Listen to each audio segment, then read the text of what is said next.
Samahan niyo ako magkabit tayo ng Christmas decoration dito sa bahay ng aking kapatid.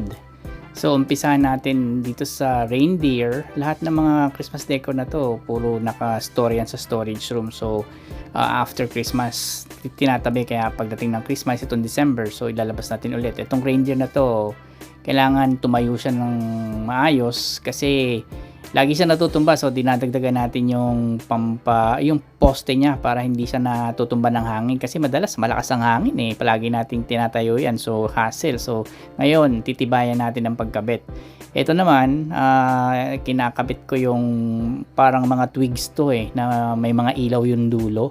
So maganda yan pag umilaw sa gabi, maliwanag, puro puti. Ito lalaliman din natin yung tusok na sa lupa para matibay ang support kasi palagi ng malakas ang hangin, so para hindi na tayo nahihirapang balik-balikan yan. Ang ganda ng kalangitan, clear sky tayo ngayon, so maganda magkabit ng mga decoration.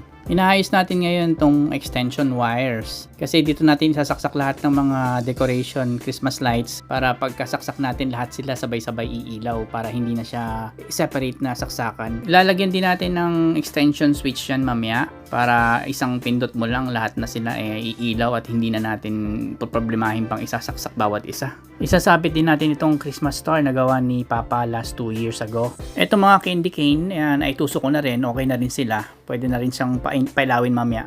Sabit na natin itong Christmas star na gawa ni Papa, so tingnan natin kung anong kakalabasan niya mamaya. Sana lang may makita akong pagsasabitan. Kapit naman natin yung Christmas fireworks na nabili natin.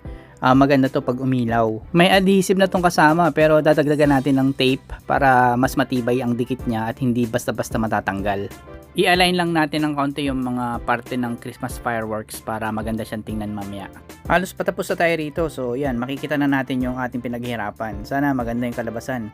Ito na yung result ng pinaghihirapan nating pagkakabit ng Christmas lights and Christmas decoration.